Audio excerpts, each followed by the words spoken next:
Good morning बच्चों। आज का हमारा विषय है कविराय गिरधर की कुंडलियाँ।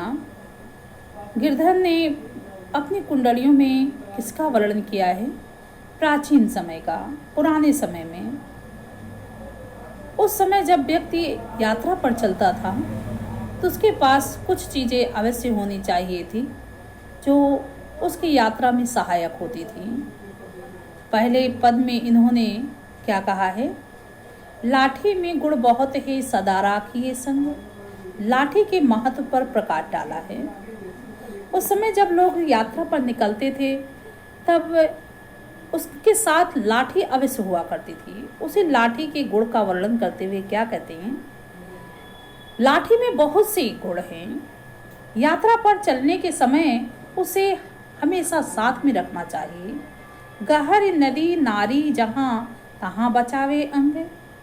यदि मार्ग में कहीं गहरी नदी नाला आ जाए तो उस लाठी के द्वारा उसकी गहराई मापी जा सकती है, जिससे हमारे शरीर की हमारी रक्षा हो सकती है।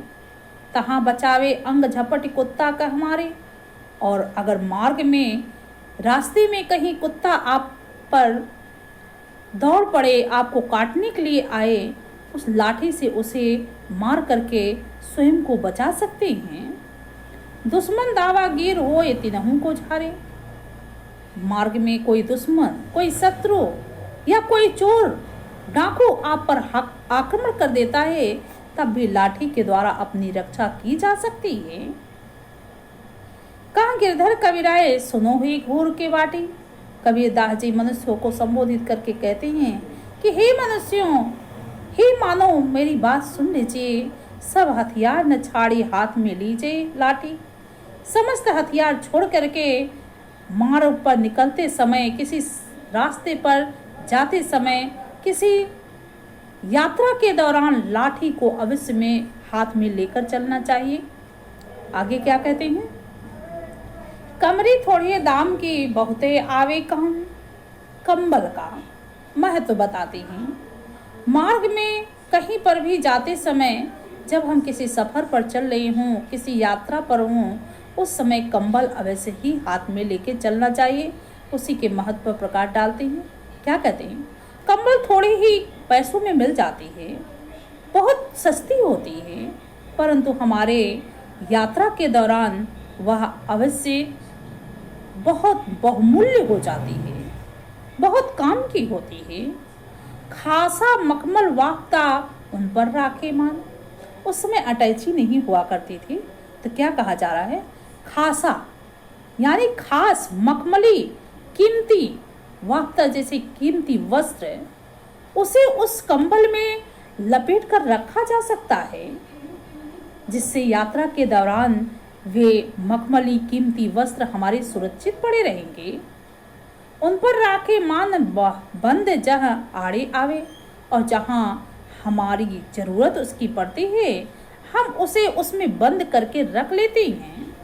जहाँ हमें ज़रूरत पड़ती है, उन कीमती वस्त्रों को हम उसी में बंद करके रख लेते हैं। बकुचा बांधे मोड़ रात को झाड़ बिछावे।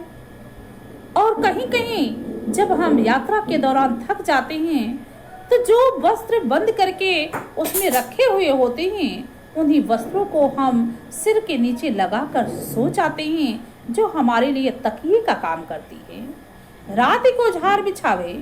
अगर रात्रि कहीं व्यतीत करनी है मार्ग में, तो उस समय हम उस कंबल को क्या कर लेते हैं? झाड़ कर ओढ़ भी लेते हैं और बिछाकर सो भी जाते हैं। आगे क्या कहते हैं? कह गिरधर कविराय मिलत ही थोड़ी दबरी। कबीरदास जी कहते हैं इसका महत्व तो अधिक है, परंतु यह थोड़े ही पैसों में, कम दाम में ही मिल जाती है, जो हर एक मनुष्य अपने साथ रख सकता है। सब दिन राखे साथ है बड़ी मर्यादा कमरी। इसे यात्रा के दौरान हमेशा अपने साथ रखना चाहिए, यह हमारे बड़े काम की चीज है। अगले पद में देखते हैं क्या क्या कहते हैं? सब दिन राखे साथ बड़ी मर्यादा कमरी, ये तो हो गया। गुण के गाहक सहस नर बिनु गुण लहे न कोई। गुण के महत्व के बारे में बताते हैं। इस संसार में जो व्यक्ति गुणवान होता है उसके ग्राहक बहुत अधिक होते हैं, उसके चाहने वाले बहुत अधिक होते हैं। नर बिन गुण लहे न कोय, बिना गुणों के मनुष्य का कहीं सम्मान नहीं होता है। जैसे कागा कोकिला शब्द सुने सब कोई, जैसे कौवा और कोयल, इसके सभी शब्द सुनते हैं, इसके मधुर और कर्कश ध्वनि सभी सुनते हैं। शब्द सुने कोय कोकिला सभी सुहावन, शब्द तो सब सुनते हैं, परंतु कोयल की आवाज सभी को मीठी लगती है, मन को अच्छी लगती है, मन को भाती है। दो को एक रंग है, परंतु दोनों के रंग एक जैसे ही होते हैं। कौवा भी काला होता है और कोयल भी काली होती है। काग बड़े भये अपावन, परंतु कौवा हर एक मनुष्य को अपवित्र लगता। क्यों? कर्कश बोली के कारण यह किसी को अच्छा नहीं लगता है। कह गिरधर कविराय सुनो हो ठाकुर मन के। गिरधर जी मनुष्यों को संबोधित करके कहते हैं कि हे मानव मेरी बात सुन लीजिए, हे सज्जन मेरी बात सुन लीजिए। बिन गुण लहे न कोई, सहस नर गाहक गुण के। हमें हमेशा कोयल के समान मीठी वाणी बोलना चाहिए। इस संसार में बिना गुण के कोई किसी का सम्मान नहीं करता है। गुणवान के हजारों चाहने वाले होते हैं। अगले पद में रहे कविराय जी क्या कहते हैं? साईं सब संसार में मतलब का व्यवहार, मनुष्य के स्वार्थी व्यवहार के बारे में वर्णन करते हुए क्या कहते हैं कि हे मानो, इस संसार में जितने भी मनुष्य हैं सभी स्वार्थ के साथी हैं। आपसे अगर व्यवहार रखते हैं तो वह अपने स्वार्थ के लिए रखते हैं, मतलब के लिए रखते हैं, किसी कारणवश आपसे व्यवहार करते हैं। जब लग पैसा गांठ में तब लगता क्यों? जब तक आपके पास पैसा होगा, धन होगी, वैभव होगा, संपत्ति होगी, तब तक आपके वे मित्र बने रहेंगे, आपको देखते रहेंगे, आपके पास चलते रहेंगे, पास में खड़े होंगे। तब तक ताको यार संग ही डोले, तब तक वे जहां भी आप जाएंगे आपके साथ जाएंगे। और फिर आपके सम्मान के साथ स्वयं का सम्मान, यानी आपके सम्मान के साथ ही वे स्वयं भी समाज में सम्मान पाते हैं। आपकी प्रतिष्ठा, मान, सम्मान, वे स्वयं अपना मान सम्मान आप अपनी प्रतिष्ठा समझते हैं, लेकिन यानी समाज में वे अपना भी अस्तित्व आपके माध्यम से ही बनाना चाहते हैं। तब तक लाग ताक्यो या संग, हाँ पैसा रहे ना पास, यार मुख से ना बोले। और जहां आपके पास से पैसा चला गया, धन वैभव समृद्धि चली गई, समाज में पैसा ना होने के कारण आपका सम्मान चला गया, तब वे आपसे सीधी मुंह बात तक नहीं करेंगे। खड़े होने की बात तो छोड़ दीजिए, आपके साथ साथ चलने की बात छोड़ दीजिए। वे आपके दुख के समय, आपके विपत्ति के समय, आपके संकट के समय कभी भी साथ आने वाले नहीं हैं। यही संसार का रीति है, यही संसार की रिवाज है। ऐसा ही लोग एक दूसरे से व्यवहार करते हैं। अगले दोहे में है बच्चों, क्या कहते हैं?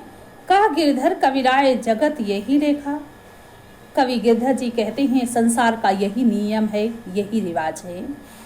करत बिगर्जे प्रीत यार बिल्ला कोई साईं, कि संसार में कोई ऐसे ही मनुष्य होते हैं जो बिना कारणवश एक दूसरे से प्रेम करते हैं और अपने प्रेम को निभाते भी हैं, संकट के समय भी आपका साथ देते हैं। ऐसे कोई हजारों में एक ही होता है। अगला क्या है? रही लटपट काट दिन बरु घामे महसोई। यहाँ पर कविराय जी दुख के समय का वर्णन करते हैं। दुख के समय के बारे में बताते हुए क्या कहते हैं कि रहिए लटपट काट दिन बरु घामे महसोई। हे मानो, अपने दुख के समय जैसे भी हो कष्ट में जीवन बिता लेना चाहिए। बरु घामे महसोई, चाहे आपको धूप में ही क्यों ना सोकर जीवन व्यतीत करना हो, धूप में ही सोकर व्यतीत कर लेना चाहिए। कहने का तात्पर्य ये है कि दुख कितना भी भयंकर हो, मार्ग कितना ही कष्टमय हो, परंतु उसे साहस के साथ, हिम्मत के साथ काट लेना चाहिए, व्यतीत कर लेना चाहिए। छाह न बाकी बैठिए जो तरु पतरो होए। यात्रा के दौरान पतले पेड़ के वृक्ष छाया के नीचे कभी भी विश्राम नहीं करना चाहिए, कभी भी बैठना नहीं चाहिए। जो तरु पतरो होए एक दिन धोखा देंगे। जो पतले पेड़ होते हैं एक ना एक दिन वे अवश्य ही आपको धोखा दे देते हैं। जादिन बहे बयारी टूटी तब जड़ से चाहिए। यात्रा के दौरान जरा सी आंधी आए वे पेड़ टूटकर गिर जाएंगे और आपको भारी नुकसान पहुंचा सकते हैं। आपके शरीर का नुकसान हो जाएगा, आपको चोट लग सकती है। कह गिरधर कविराय छाह मोटी को गहे। कविराय जी कहते हैं कि हमेशा यात्रा के दौरान मोटे पेड़ की छाया के नीचे ही बैठना चाहिए। पाते सब झड़ जाए तरु छाया में रहे, पर उसकी पत्तियां भले ही झड़ जाती हैं परंतु उस टहनियों की, उस डालियों की छाया भी बहुत अधिक छाया देती हैं। कहने का तात्पर्य ये है कि संकट के समय कभी असहाय या कभी कमजोर व्यक्ति का साथ नहीं पकड़ना चाहिए। अगर ऐसे व्यक्ति का साथ पकड़ते हैं तो वह व्यक्ति कभी ना कभी आपको दुख के समय अवश्य ही धोखा दे सकता है, तब आपका दुख और अधिक बढ़ जाएगा। लेकिन यदि सामर्थ्यवान व्यक्ति होगा, हिम्मती होगा, साहसी होगा, संकट के समय आप उसे अपना मित्र बनाते हैं तो वह कभी भी धोखा नहीं देगा। वे टूट जाएगा, उसके जीवन में संकट कितना भी आ पड़ेगा परंतु किसी न किसी तरीके से वह अवश्य ही आपका साथ निभाएगा। आगे क्या है? पानी बाढ़े नाव में, घर में बाढ़े दाम, दो हाथ उलूचिए यही सयानो काम। कविराय जी कहते हैं किसके बारे में? दान दक्षिणा देने के बारे में, उपकार के बारे में बात करते हुए क्या कहते हैं? यदि घर पानी बाढ़े नाव में, घर में बाढ़े दाम। यदि नाव यानी सफर के दौरान नाव में बैठे हैं और उसमें नाव में पानी भर जाता है तो उसे दोनों हाथों से निकाल देना चाहिए, नहीं तो नाव डूब जाएगी। घर में बाढ़े दाम। और इसी प्रकार से यदि घर में धन, संपत्ति, वैभव ये सब बढ़ जाए तो उसे दोनों हाथ से दान दे देना चाहिए। दो हाथ उलूचिए यानी दोनों हाथ से पानी जैसे नाव से निकाल देना चाहिए, वैसे दोनों हाथों से दान दे देना चाहिए। यही सयानो काम, यही विद्वान लोग कहते हैं और यही विद्वान लोग करते हैं। आगे क्या कहते हैं? यही सयानो काम राम को सुमिरन कीजिए। धन, वैभव, समृद्धि के समय अवश्य ही ईश्वर को याद कीजिए। जैसे पानी में नाव डूबने के समय उससे पानी ना निकाला जाए तो नाव डूब जाती है और उस संकट के समय ईश्वर को अवश्य ही याद किया जाता है। ठीक वैसे ही आपके घर में धन, वैभव, समृद्धि बढ़ जाती है, उस समय ईश्वर को भूलना नहीं चाहिए। अपने वास्तविक स्वरूप को भुलाना नहीं चाहिए, ईश्वर को याद ही करना चाहिए। अपने अंदर अहंकार नहीं लाना चाहिए, पर स्वार्थ के काज शीश आगे धर दीजिए। दूसरों की भलाई के लिए अगर हमें अपना सिर भी न्यौछावर करना पड़े तो उसे भी न्यौछावर कर देना चाहिए। कह गिरधर कविराय बड़ेन की यही बानी। गिरधर कवि जी कहते हैं कि विद्वान जो बड़े हैं, जो समाज में मान सम्मान प्रसिद्धि प्राप्त कर चुके हैं, उनका कहना भी यही है, उनका संदेश भी यही है, उनका उपदेश भी यही है कि दूसरों की भलाई करने के लिए अपना सिर भी कटवा देना पड़े तो पीछे नहीं हटना चाहिए। चलिए चाल सुचाल राखिए अपनी वाणी, अच्छा व्यवहार कीजिए और अच्छे मार्ग पर चलिए। अपने सम्मान को बचा करके समाज में रखिए। आपका मान सम्मान आपके कर्तव्य के कारण गिरने ना पाए।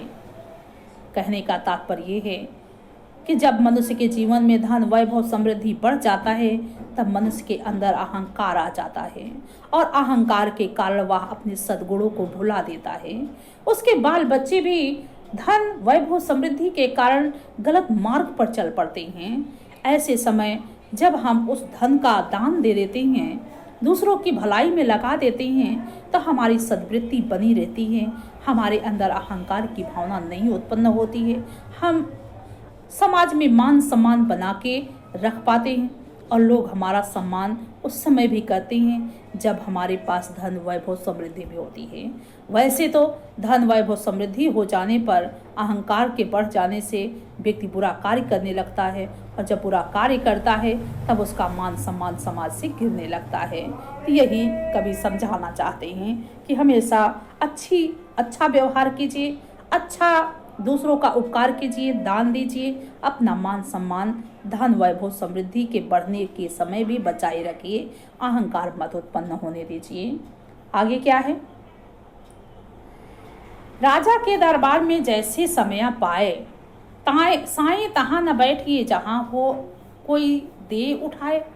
यहाँ कविराज जी समय के महत्व के बारे में बताते हैं। क्या कहते हैं कि राजा के दरबार में जैसे समय पाए, राजा के दरबार में जिस समय, उस समय दरबार की बात कही जा रही है क्योंकि इस कवि के समय दरबार लगता था और दरबार में बहुत से लोग उपस्थित होते थे, उचित समय पर जाते थे। तो उसी समय का ध्यान रखने के लिए क्या कहते हैं कि राजा के दरबार में जैसे समय पाए, राजा के दरबार में हमेशा उचित समय पर ही पहुंचना चाहिए।